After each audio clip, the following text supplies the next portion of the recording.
नमस्कार बच्चों। आज हम एनसीईआरटी क्लास 12 भूगोल विषय का अध्ययन करेंगे। आज भूगोल विषय की शुरुआत हम प्रथम अध्याय से करेंगे। तो सबसे पहले आपको भूगोल विषय के संबंध में जानकारी प्रदान कर दें कि एनसीईआरटी में भूगोल विषय की दो पुस्तकें हैं। पहली है मानव भूगोल की मूल सिद्धांत और दूसरी है भारत, लोग और अर्थव्यवस्था, fundamental of human geography and India people and economics. तो इन दो पुस्तकों के अलावा एक आपकी प्रैक्टिकल की बुक है। 35 मार्क्स की आपकी दोनों बुक्स में से आपका क्वेश्चंस आएंगे और 30 मार्क्स का आपका जो है वो प्रैक्टिकल होगा। तो आइए आज हम स्टार्ट करते हैं। इकाई फर्स्ट, अध्याय पहला, जनसंख्या, वितरण, घनत्व और संगठन, population distribution, density, growth and composition. जैसा कि हम जानते हैं कि the people are very important of any country. India is the second most popular country after China. लोग किसी भी देश के अत्यंत महत्वपूर्ण घटक होते हैं।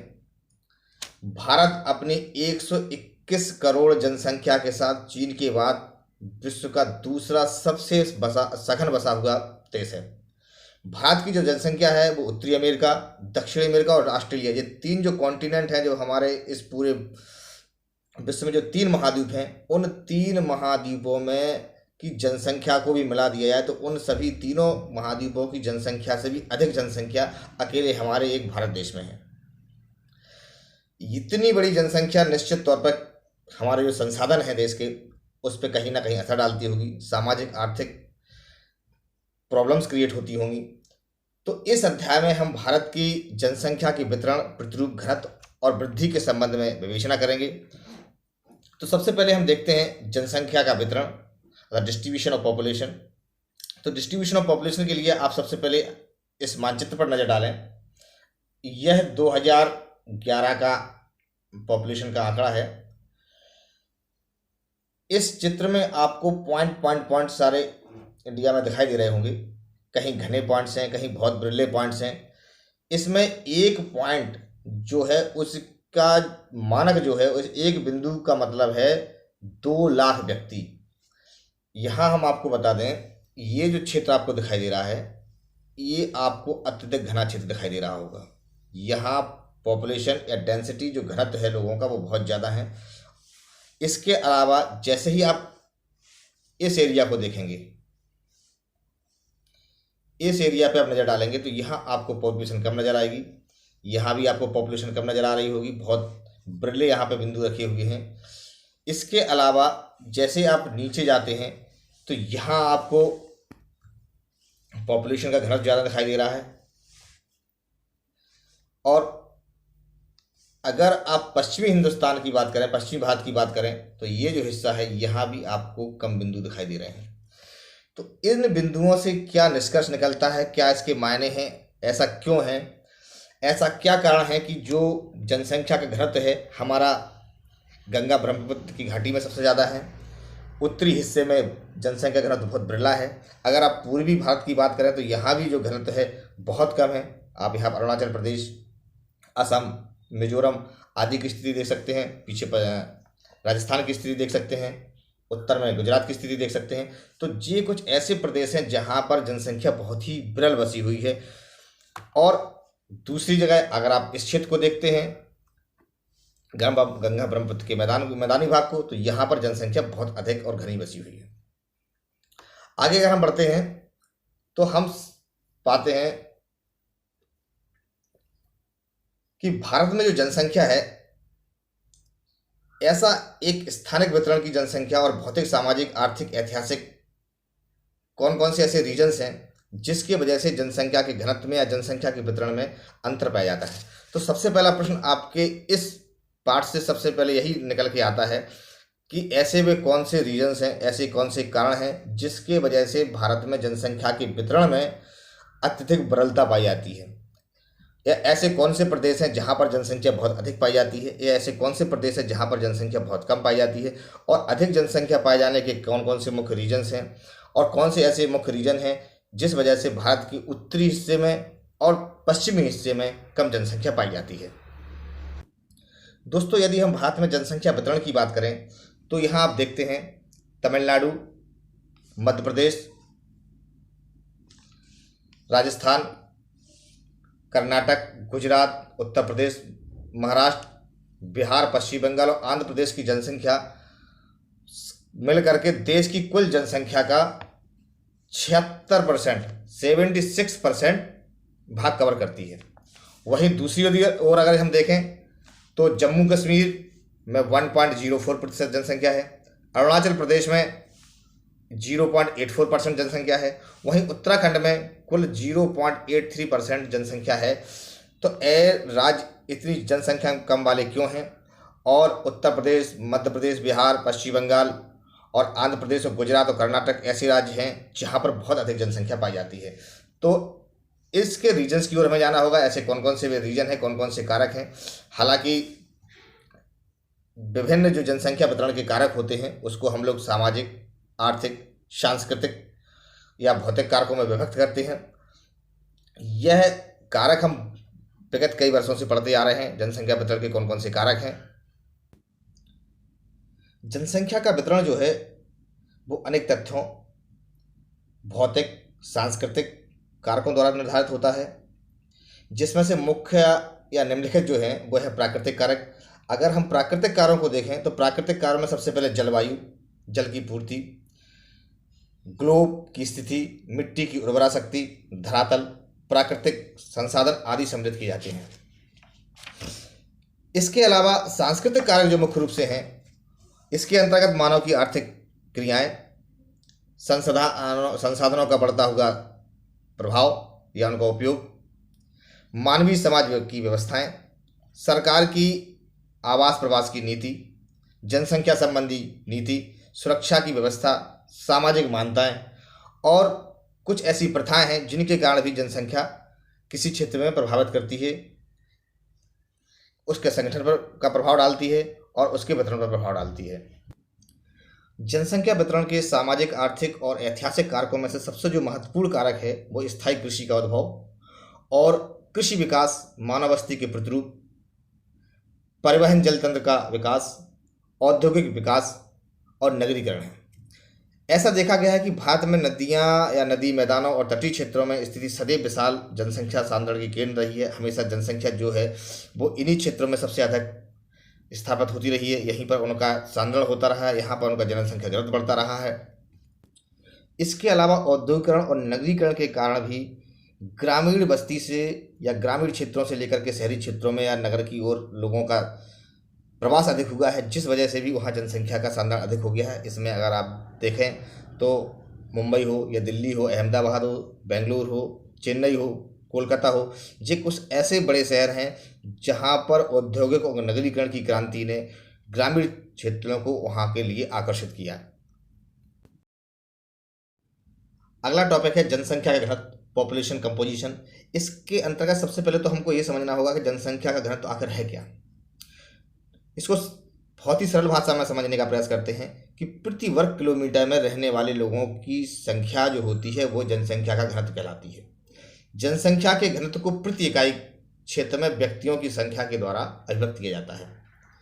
इससे भूमि के संदर्भ में जनसंख्या के स्थानिक वितरण को बेहतर ढंग से समझने में सहायता मिलती है। वर्तमान में भारत का जो जनसंख्या घनत्व है वह है 382 व्यक्ति प्रति वर्ग किलोमीटर, अर्थात 1 वर्ग किलोमीटर एरिया में 382 व्यक्ति निवास करते हैं। यह 2011 की जनगणना का आंकड़ा है और 1991 में जनसंख्या का घनत्व हमारे इस देश में 117 व्यक्ति प्रति वर्ग किलोमीटर था, जो कि 2011 की जनगणना में 382 व्यक्ति प्रति वर्ग किलोमीटर हो गया है। तो इन विगत 50 वर्षों में जो वृद्धि हुई है वह 200 व्यक्ति प्रति वर्ग किलोमीटर से अधिक की वृद्धि हुई है। दोस्तों, देश के जो विभिन्न पार्ट्स हैं उनमें विभिन्न विभिन्न प्रकार की जनसंख्या घनत्व में अंतर पाया जाता है। अरुणाचल प्रदेश में सबसे कम 17 व्यक्ति प्रति वर्ग किलोमीटर है। वहीं दिल्ली की राष्ट्रीय राजधानी में अगर देखा जाए तो 11,297 व्यक्ति प्रति वर्ग किलोमीटर में निवास करते हैं। उत्तरी भारत के अगर राज्यों की बात करें तो बिहार में 1,102 व्यक्ति, पश्चिम बंगाल में 1029 तथा उत्तर प्रदेश में 829 का जनसंख्या घनत्व है। और इसी प्रकार से प्रायद्वीपीय भारत के राज्यों की बात करते हैं तो केरल में सबसे ज़्यादा 859 और तमिलनाडु में 555 व्यक्ति प्रति वर्ग किलोमीटर में निवास करते हैं। असम, गुजरात, आंध्र प्रदेश, हरियाणा, झारखंड, उड़ीसा में मध्यम घनत्व पाया जाता है। हिमाचल प्रदेश के पर्वतीय राज्यों और असम को छोड़कर भारत के अन्य उत्तरी पूर्वी राज्यों में अपेक्षाकृत निम्न घनत्व है, जबकि अंडमान और निकोबार द्वीपों को छोड़कर के केंद्र शासित प्रदेशों में जनसंख्या का उच्च घनत्व पाया जाता है। आइए आपको हम एक इस चित्र के माध्यम से समझाने का प्रयास करते हैं। यहां आप देख रहे हैं जहां एक डार्क शेड है।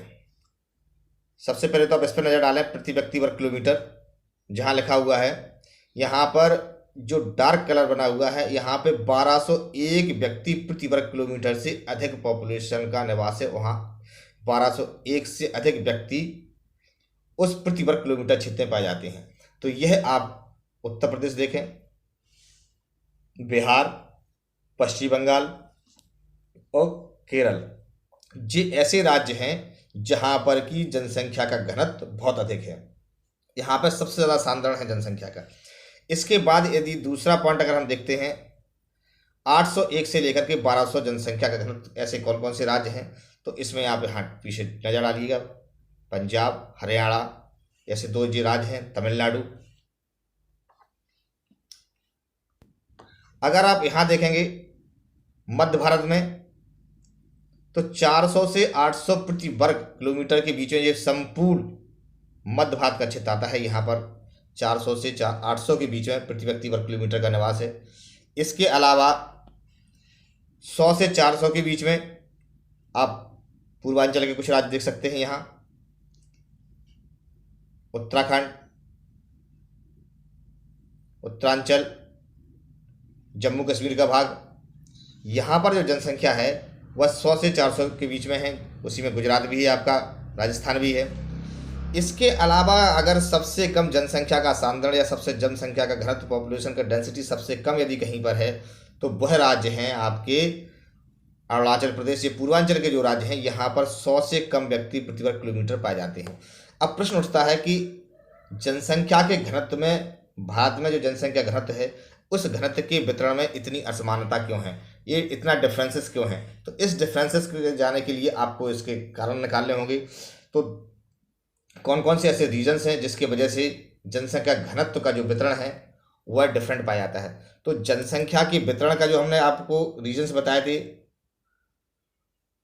भौतिक, सामाजिक, राजनीतिक या सांस्कृतिक, वही सारे रीजन्स हमारे इस पर भी फॉलो होते हैं, इस पर भी वही काम करते हैं।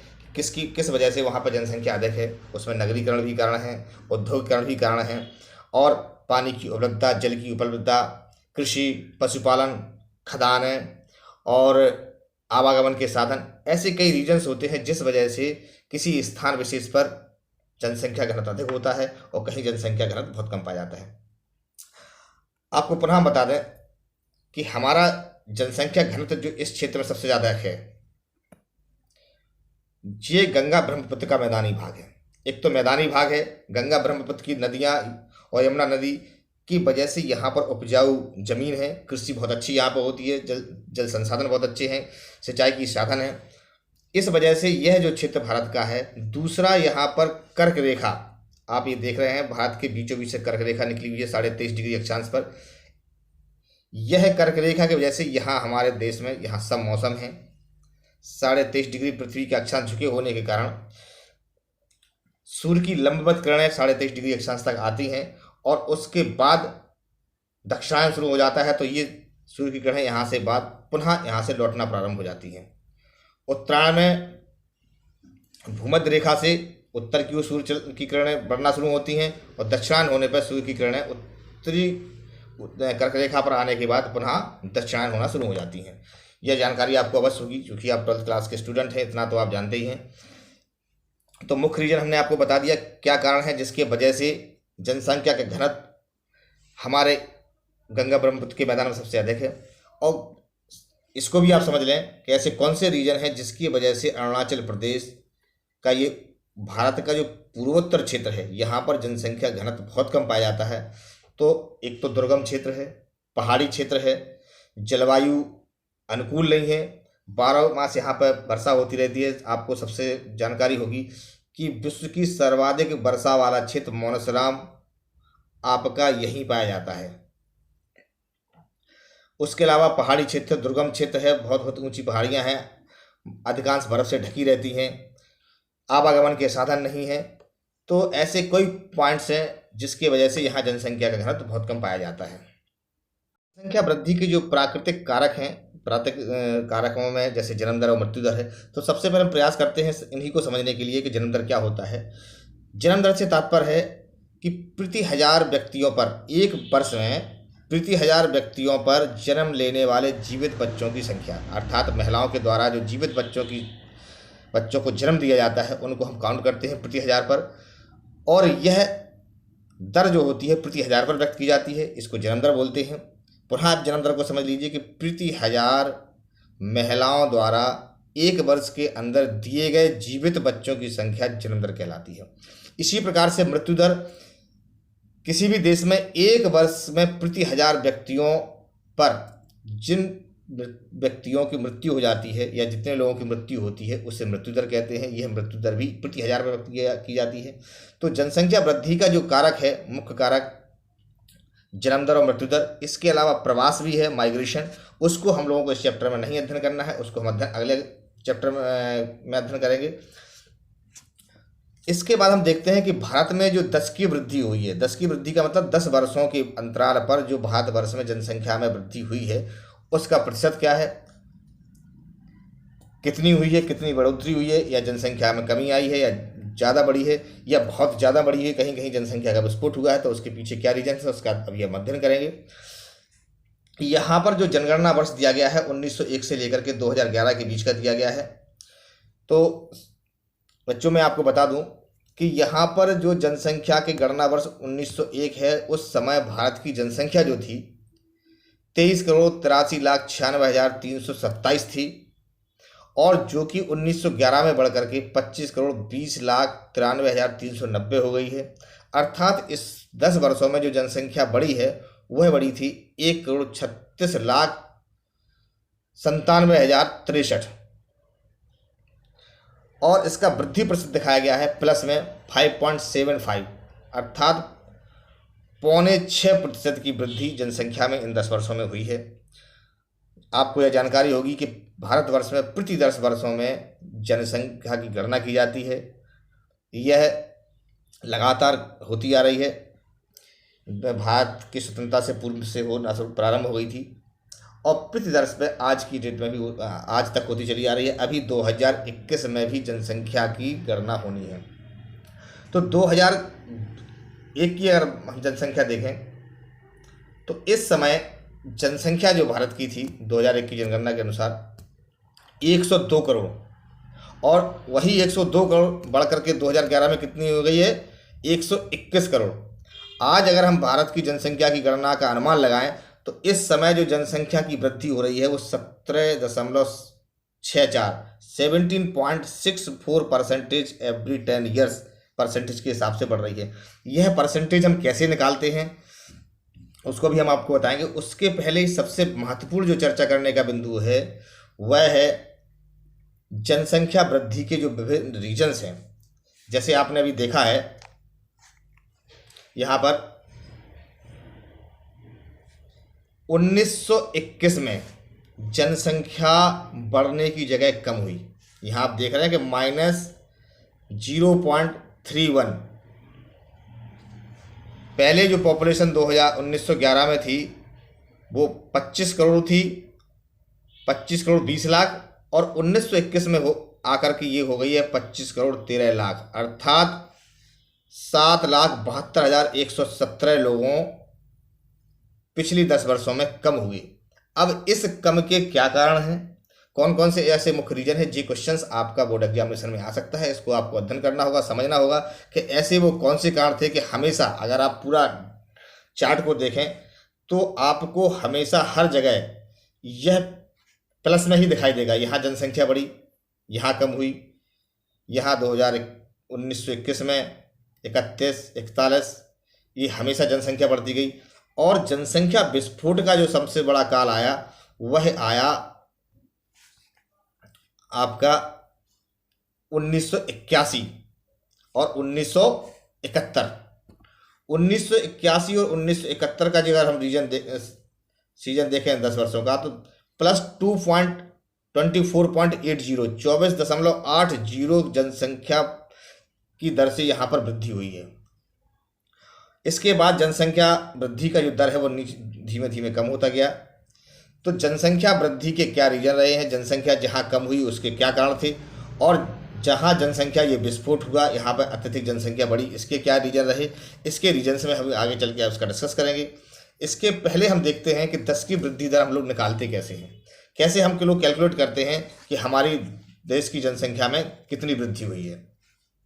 तो इसके निकालने के लिए फॉर्मूला लिया गया है 10 की वृद्धि दर, जिसको हम जी से प्रेजेंट करते हैं, P1 P2 minus P1 upon P1 into 100। यहाँ P2 से जो तात्पर्य है वह है वर्तमान संख्या वर्ष की जनसंख्या। P2 से तात्पर्य क्या है, P2 से तात्पर्य है वर्तमान वर्ष की जनसंख्या, अर्थात पॉपुलेशन ऑफ द पर्टिकुलर या दिस ईयर या प्रेजेंट ईयर। और दूसरा है P1 जो यहाँ दिया गया है, P1 का मतलब होता है आधार वर्ष की जनसंख्या, अर्थात इससे जस्ट पूर्व में जनसंख्या की गणना कब हुई थी, उस जनसंख्या से अभी तक कितनी बढ़ोतरी हुई है, उसको हम इसमें कैलकुलेट करते हैं। यह जो आंकड़े यहाँ पर दिए गए हैं यह 2011 की जनगणना के आधार पर दिए गए हैं। भारत में जनसंख्या वृद्धि दर के आधार पर हम लोग भारत को मुख्य रूप से 4 उनकी अवस्थाओं या प्रावस्थाओं या स्टेज में डिवाइड कर सकते हैं। सबसे पहली जो प्रावस्था या स्टेजेस है वो है 1901 से लेकर के 1921 की अवधि के बीच की। इस अवधि को स्थिर प्रावस्था या स्थिर स्टेज कहा जाता है, क्योंकि इस अवधि में जो वृद्धि दर थी वो अत्यंत निम्न थी। यहाँ तक कि 1911 से 1921 के दौरान ऋणात्मक वृद्धि दर भी दर्ज की गई थी, जैसा कि हमने आपको बताया था। जन्म दर और मृत्यु दर दोनों ऊंचे थे, जिसमें वृद्धि दर निम्न बनी हुई थी। निम्न स्वास्थ्य एवं चिकित्सा सेवाएं, अधिकतर लोगों की निरक्षरता, भोजन और अन्य आधारभूत आवश्यकताओं का अपर्याप्त वितरण इस अवधि को मोटे तौर पर उच्च जन्म और मृत्यु दरों में उत्तरदायी थे। दूसरी जो स्टेज थी वो 1921 से 1951 के बीच में, 30 वर्षों के बीच में हम लोग उसको लेते हैं। इस 30 दशक के बीच में जनसंख्या की जो स्थिर वृद्धि की अवधि के रूप में इसको जाना जाता है। देश भर में स्वास्थ्य और स्वच्छता में व्यापक इस समय सुधार हुए, मृत्यु दर को नीचे लाया गया, साथ ही साथ बेहतर परिवहन और संचार तंत्र ने जन्म दर में सुधार किया। फलस्वरूप जो जन्म दर थी वो ऊंची बनी रही और पिछली प्रावस्था की तुलना में वृद्धि दर उच्च दर हुई। और 1920 के दशक की महान आर्थिक मंदी और द्वितीय विश्व युद्ध की पृष्ठभूमि में यह वृद्धि प्रभावशाली रही है।